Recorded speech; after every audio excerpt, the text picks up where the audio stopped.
ये गुलशन है, वो गुलशन जो आज से कुछ समय पहले ही खुश थे, बेहद खुश। और खुश हो भी क्यों ना, उनकी मेहनत रंग लाई थी।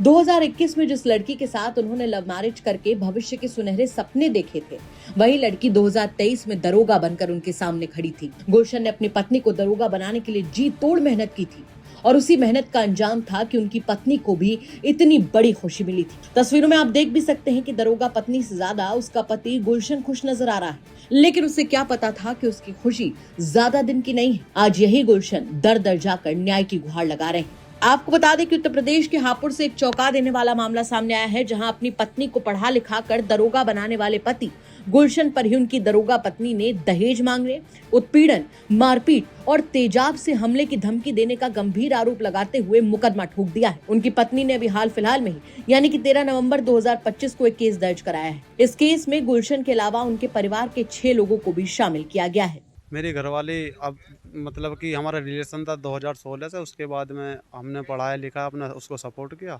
उसका फिर सिलेक्शन हो गया 2023 में। उससे पहले हमने कोर्ट मैरिज की थी, जिस कारण उसको सर्विस उसको बरेली में मिली। बरेली में पोस्टिंग होने के बाद में करीब 17-18 महीने से मेरे यहाँ आना जाना नहीं है और मेरे फिरते उसने झूठा मुकदमा लगाया, दहेज का झूठा मुकदमा मेरे पे लिखवा रखा है। मेरे पूरे परिवार पर 8 लोगों के नाम है, जिस कारण मैं कप्तान सर के यहाँ पे एप्लीकेशन देने के लिए आया था।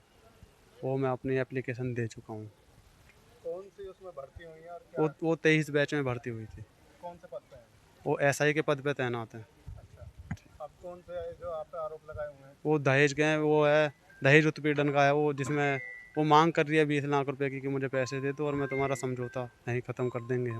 हम नहीं दे सकते पैसे, नहीं हमारे पास हैं, हम गरीब लोग हैं, हम कहाँ से देंगे। हम खुद पढ़ाई करने लगे हैं अब। ठीक है। शादी के बाद आपने उनको पढ़ाया था? हाँ, शादी के बाद में। तो फिर जो बात बिगड़ी आपकी वो कैसे बिगड़ी, किस बात को लेकर? वो अचानक हो गई थी, वो थोड़ी आपस में विवाद चल रहा था। मैंने उन्हें बुलाने की कोशिश की, वो मेरे यहाँ आना जाना उनका नहीं है। तो अब आप क्या चाहते हैं? वो जैसे भी हैं आना चाहें तो आ जाएं। हम तो अब आज भी रखने के लिए तैयार हैं और कल भी रखने के लिए तैयार थे और आज भी हैं। लेकिन झूठा मुकदमा लिखवाया हुआ है, वो उसमें जांच थोड़ी अच्छे से हो।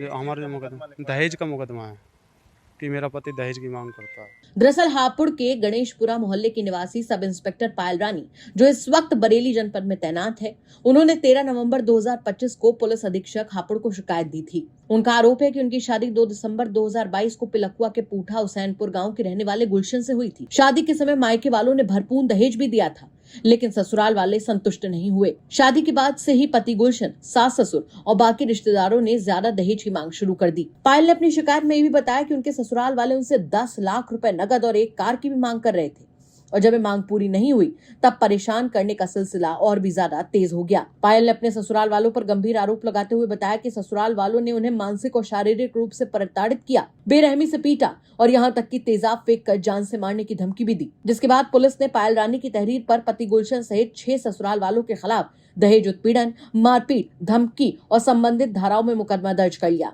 जबकि पति गुलशन का कहना है कि वो और पायल साल 2016 से साथ में पढ़ाई की और जब लगा कि एक दूसरे के बिना अब नहीं रह सकते तो दोनों ने 2021 में कोर्ट मैरिज कर ली। गुलशन का कहना है कि उन्होंने अपनी पत्नी को पढ़ा लिखा कर दरोगा बनाया, अपनी मेहनत से कमाए हुए पैसों से उन्हें पढ़ाया और समर्थन किया, जिससे उन्हें नौकरी मिली। लेकिन अब पायल रानी ने उन पर और उनके परिवार पर झूठा मुकदमा लिखवा दिया है। गुलशन ने हापुड़ के एसपी कुंवर ज्ञानंजय सिंह से मुलाकात करके सही और निष्पक्ष जांच की गुहार लगाई है। वहीं इस मामले में हापुड़ के एसपी कुंवर ज्ञानंजय सिंह ने बताया कि मामले की गहन जांच की जा रही है, आरोपियों से पूछताछ की जा रही है और साक्ष्य जुटाए जाएंगे। महिला दरोगा के पति गुलशन का पक्ष भी सामने आया है।